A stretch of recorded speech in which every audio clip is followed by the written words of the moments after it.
Disclaimer, हम इस video का माध्यम से किसी भी सेक्सी गतिविधियों का समर्थन नहीं करते। और अगर आप एक अडल्ट हो तो इस वीडियो को देखें, अन्यथा आपकी हार्मोन्स की तीव्रता भी बढ़ सकती है, जिसे नहीं नियंत्रित करने के लिए आपको नज़दीकी पॉर्न साइट पर जाकर हिलाना भी पड़ सकता है। तो चलिए शुरू करते हैं। तो आज हम बात करने वाले 1975 की सबसे कंट्रोवर्शियल मूवी सालों के बारे में, जिसे मोर देन 10 देशों में बैन किया हुआ है, जो कि एक दांते डिवाइन कॉमेडी पोएम पर आधारित हैं। तो इस मूवी को बेसिकली 4 भागों में डिवाइड किया गया है, परंतु मुझे भी नहीं पता ये क्यों की गया है। तो उसे मारो गोली, हम तो अपनी स्टोरी पर आते हैं। तो स्टोरी स्टार्ट होती है इसके फर्स्ट पार्ट एंटी इन्फर्नो से, जहां पर हम 4 बहुत ही नीच भर्वों को देखते हैं, और इन्हें मैं ये उपाधि क्यों दे रहा हूं ये आपको आगे पता चलेगा। और ये चारों भर्वें अलग अलग पोस्ट पर विराजमान है, जहां पर एक प्रेसिडेंट, एक ड्यूक, एक बिशप और एक मैजिस्ट्रेट है। तो मैं आपको बताता चलूं कि 1944 में वर्ल्ड वॉर सेकेंड के बाद इनको इटली पर हुकूमत मिली थी, जिसके बाद हमें दिखाया जाता है कि ये कैसे स्पिरिचुअल को निभाने के लिए एक दूसरे के कन्याओं से ब्याह कर देते हैं। फिर हम इन चारों गांडुओं को एक बुक में साइन करते हुए देखते हैं, जिसके अनुसार ये इतने बुरे काहन करेंगे कि इनके बाप भी ऊपर से इनको गालियां बकरेंगे, क्योंकि इनका मानना था कि अगर ये ऐसा करेंगे तो ये डेविल के और करीब जा सकते हैं। क्योंकि और ये इनका मोटिव भी था। अरे मरो चूतिया हुए, ऐसा भी कभी होता है क्या, जिसे निभाने के लिए ये अपने गार्ड्स के मदद से 4 जवान लोगों को ढूंढते हैं। उसके बाद ये इन्हें अपनी सिक्योरिटी में रिक्रूट कर लेते हैं, और फिर ये 9 लड़कों को पकड़ के लाते हैं, और फिर उन्हें निवस्त्र होने के लिए बोलते हैं। और जब एक आदमी उनसे बचने के लिए भाग रहा होता है, तो वो उसे मार देते हैं शूट करके, और बोलते हैं अभी कहाँ जा रहा है अभी गांडू। और फिर ये 9 लड़कियों को लाकर उन्हें भी नग्न कर देते हैं। फिर हम ईवा की माँ को उसे बचाते हुए ले जाके भागते हुए देखते हैं, जिसके बाद उन 4 बड़वों के सिक्योरिटी गार्ड भी इनका पीछा करने लगते हैं। और यहाँ पर ईवा की माँ समझ जाती है कि वो इनसे नहीं बचने पाले, और दोनों मरने की कोशिश करने लगते हैं, जहाँ पर उसकी माँ तो मर जाती है, लेकिन वो लोग ईवा के पकड़ के उसे बचा लेते हैं। और इस तरीके से अब उसके मेंशन में 8 लड़के और 9 लड़कियां बची हुई थी। तो इस तरीके से इस संस्कारी मूवी का पहला पार्ट खत्म हो जाता है। और चलिए अब सेकंड पार्ट की माँ किया करते हैं, यानी कि सर्कल ऑफ मैनिएक।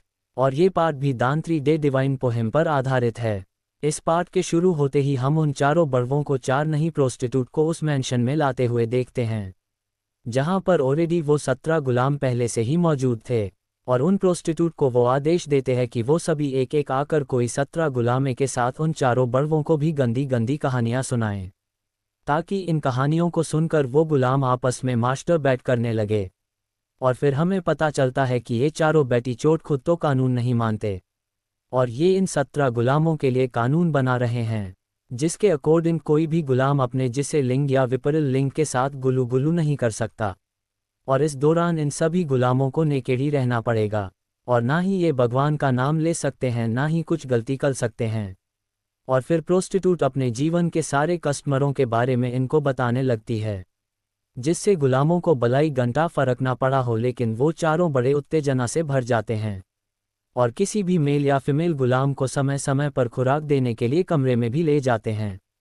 और फिर इस प्रोस्टिट्यूट की कहानी से मोटिवेट होकर वो मजिस्ट्रेट एक लड़की को मास्टरबेशन करने के लिए बोलता है, और क्योंकि वो लड़की बहुत ही ज़्यादा छोटी होती है तो उसे पता ही नहीं होता कि मास्टरबेशन होता क्या है, और मन ही मन उसे डोप बोलने लगती है। और इन सब से तंगा कर वो किसी तरह के से वहाँ से निकलकर भागने लगती है। फिर मजिस्ट्रेट के साथ साथ कुछ गार्ड भी उसका पीछा करने लगते हैं, और गार्ड आगे जाके उसे पकड़ भी लेते हैं। और अब उसके साथ क्या करेंगे ये हमें आगे पता चलेगा। फिर हम सभी को एक रूम में खाना खाते हुए देखते हैं। फिर एक गार्ड एक लड़की उन नीचे पड़ी हुई रिंग उठाने के लिए बोलता है, और इसी बात का फ़ायदा उठाकर वो अपना सामान उसकी तिजोरी में रख देता है। और इस प्रक्रिया को देखकर पता नहीं उस बड़वे को क्या ही चुल मची है, वो अपने दोनों सेव ले जाकर उस आदमी को दे देता है, और बोलता है इसे भी काटो। यानी कि समझ रहे हो न, ये ऐसे वैश्यत नहीं दे जिनको कोई भी चलेगा, भले वो मेल हो या फीमेल हो। इसके बाद वो चारों प्रोस्टिट्यूट उन चारों बड़वों से कहती है कि इन्हें मास्टरबेट करने के प्रक्रिया में सिखानी ही होगी, क्योंकि हम तो पैदाइशी टीचर हैं। और फिर वो एक डमी लेकर आकर फीमेल गुलामों को उनका हिलाने के लिए बोलती है। और फिर हम उसी लड़की को देखते हैं जिसे मैजिस्ट्रेट में मास्टरबेट करने के लिए बोला था, और उसके भाग जाने के बाद गार्ड्स ने उसे पकड़ लिया था। और फिर हम उस लड़की की डेड बॉडी को देखते हैं जिसे उन लोगों ने गला काट कर मार दिया था, और वो सभी गुलामों को वार्निंग भी देते हैं कि अगर किसी ने भी यहाँ से भागने की कोशिश करी तो उसका भी अशय यही होगा।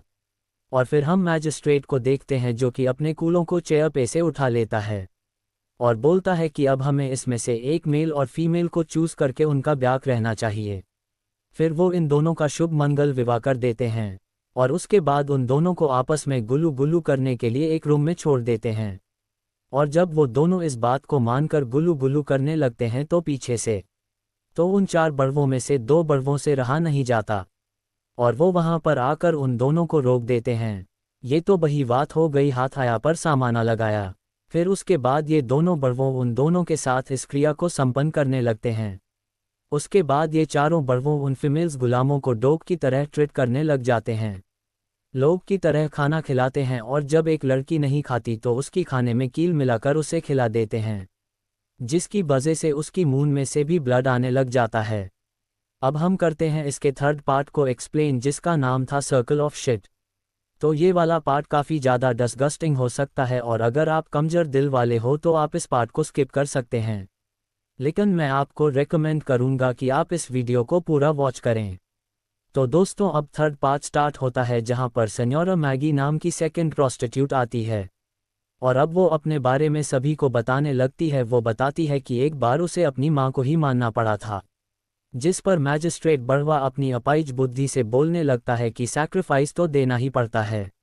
अपनी मां को याद करके रोने लगती है, जिस पर मैजिस्ट्रेट काफ़ी ज़्यादा गुस्सा हो जाता है और अब इवा भगवान का नाम भी लेने लग जाती है, जो कि उन भड़वों की नज़रों में एक बहुत ही बड़ा पाप था। और अब गुस्साया मैजिस्ट्रेट अपना पजामा खोल के वहीं पर सबके सामने शीट कर देता है और अब वो इवा को उसे खाने के लिए बोलता है और मजबूरन इवा को ये डिस्गस्टिंग चीज़ करनी ही पड़ती है और इस सीन को मैजिस्ट में उसे सबसे दर्दनाक मौत दी जा सके। और यहाँ पर मैं आपको एक्सप्लेन नहीं कर सकता कि ये कितना ज़्यादा डिस्गस्टिंग था, जहाँ पर इन चारों भड़वों के दिमाग में भेजा ही नहीं था और इस तरीके से अब रोजाना ये यहीं पर रोसेंगे और इन्हीं को खाएंगे और इस तरीके से मात देंगे, जहां पर इन्हें एक लड़की की बेक पसंद जाती है और ये जब उसको शूट करने के लिए गन चलाते हैं तो उसमें गोलियां ही नहीं होती, जिस पर डिक्टेटर उस गुलाम को बोलता है कि हम तुम्हें इससे भी भयानक मौत देने वाले हैं। इसके बाद वो चारों भड़वे चू पर वो डिक्टेटर उन पे गन पॉइंट कर देता है, जिस पर वो लड़कियां उन्हें बताती है कि एक गुलाम और भी है जो कि एक नौकरानी के साथ सोता है और वहां जाकर चारों डिक्टेटर उसे पकड़ लेते हैं। फिर वो चारों शूट करके उस गुलाम को भी मार देते हैं और उस नौकरानी को भी, और अब वो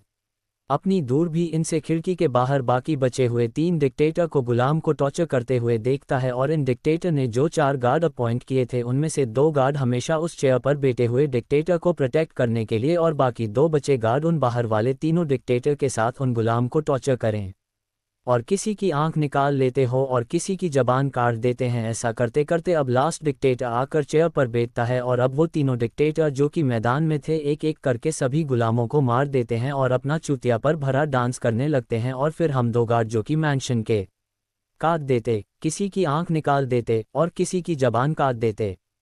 ऐसा करते करते अब लास्ट डिक्टेटर आकर चेयर पर बैठता है और अब वो तीनों डिक्टेटर्स जो कि मैदान में थे एक एक करके सभी गुलामों को मार देते और अपना चूतियापा भरा डांस करते